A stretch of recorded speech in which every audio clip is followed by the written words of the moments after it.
Welcome to the show, everyone. It's the Crypto Alert coming to you from Windy Wellington. Today I have with me Jason and David from the team over at NEM. Guys, welcome. Yes. Thank you. We love Wellington. It's always good to meet face to face. Been a big fan of your videos, and it's glad to be part of the show. Yeah. Great to be here. Awesome. Great to have you guys. Only a short flight from Australia. A windy and bumpy one, mind you, but a short flight nevertheless. Now, there's so many exciting things happening over at NEM, so I'm really excited to get the chance to talk to you guys today. NEM Catapult. Yes. Yeah. What's going on with it? 4,000 transactions per second. Yep. It's already been running on Meijin for some months now. And for anyone who doesn't know, Meijin is NEM's private blockchain. What's been the results of it? What can you expect from the developer community? How's the response from the developer community been? Yeah, so Catapult just launched last month, and it's a developer preview at the moment, so it's open. You guys can just go to Meijin.io to sign up. The SDK is already out. And it's ready for testing. So I think they've did some trials in Japan and things have worked out pretty well. So now it's open to the public to download the kit and then try it out. And we're really excited because we've been waiting a long time for it. Yeah. And I think the whole community has got a new boost, about where the future is for NEM. Yeah. So we're going to, it's available now on a permission blockchain setup, and eventually it will transition into a public blockchain. And that's when things will get really exciting. But for now, yeah, if you're a developer, go ahead and sign up for that. Yeah. So just a bit of a backstory. Catapult has been a platform innovating. I'd say a bit like a pressure cooker. The community has been asking, besides When Catapult? yeah, when Lambo, when $1, when Catapult as well. That's a big question. So for the record, as of today, NEM is about US 30 cents. A bit on the downside overall with the market movements, but it's got a big pickup because of potentially because of a recent news as well, which we'll talk about soon. Yeah, awesome. Now, one thing too, so Catapult's going to be 4,000 transactions per second. Now look, right now, no blockchain is being used to the extent that it needs 4,000 transactions per second, but nevertheless, you have NEO who's promising 100,000 transactions per second by 2020, and sharding and different off-chain scaling solutions coming for Ethereum. Is 4,000 going to be enough? And if not, how do you stay competitive? I think a lot of people are saying we're going to achieve this in the future.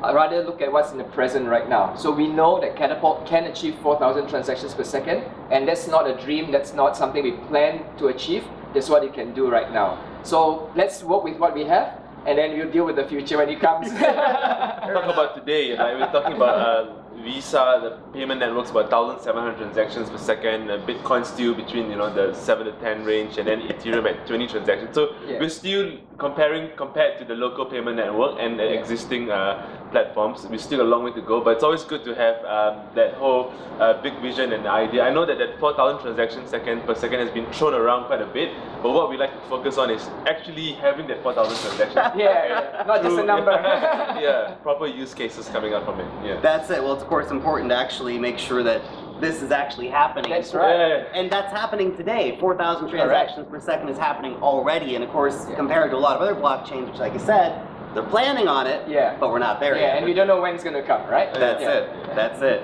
Awesome. Now, another really exciting thing that's happened recently, the guys over at PundiX have just released 20,000 point-of-sale terminals based on NEM. Yeah. Can you tell me about that and what's the kind of response? Yeah, it's very exciting because 20,000 terminals out there, crypto ready, and it's built on the NEM platform, which means that at the background there's going to be an increase in NEM transactions, so it's going to benefit everyone in the NEM community. So we see this as a really great use case for what the NEM blockchain can do, and we're very excited once it's live. Yeah. So if you look at blockchain as a whole, which are the most sort of blockchain-ready industries, I think financial services is definitely a big space, and payments even more so. Supply chain is as well very looked after, but within the financial services space, I think PundiX is really taking the bull by the horns, and one of the first, I think, to make an announcement of that scale, especially with the NEM platform, and we're really excited for the team. We met the team at the Singapore FinTech Festival just before the ISO raise, and they've been through quite a journey, and NEM as a platform is happy to follow their developments and support them where we can. Nice. I think it's really, really cool to see such an in-your-face, real-world use case for the blockchain. That's right. That's 20,000 terminals. That's huge. It's huge. That's huge. Really huge.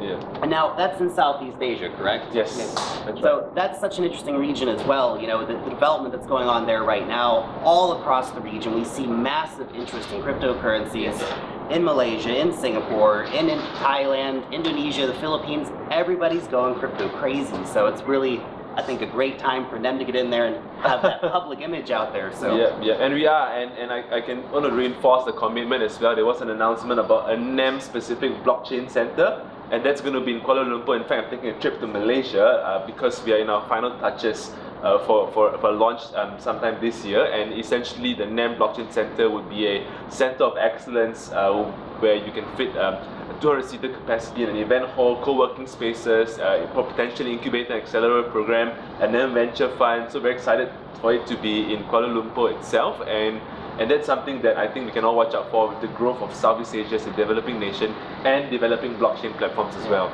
So if you're ever in Malaysia, please come and drop by the NEM Blockchain Center. That's right. yeah, I want to come. Of course, we'll let you know. It's always open for you. Yes.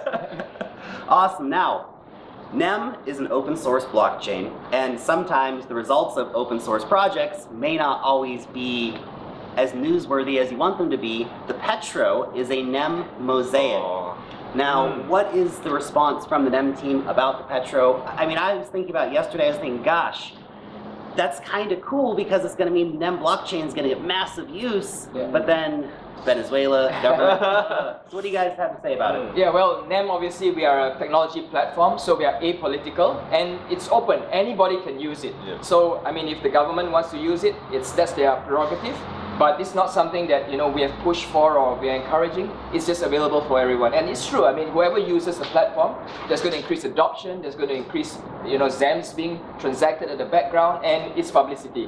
Well, sometimes the publicity is a bit questionable, but now more people know about NEM than before. It's true. But I guess a bit back to the sort of fundamentals and philosophy of technology. Technology is neither good nor evil. Technology is unbiased. Technology is focused on performance. So something like this, you know, has a lot of emotions attached to it as well. Some of us personally may feel strongly about it, but that NEM as a technology platform, it's open source. So anyone can use it, and anyone may use it for different purposes. Yeah. So putting aside like all the politics and everything, the fact that NEM has been chosen says a lot about the technology.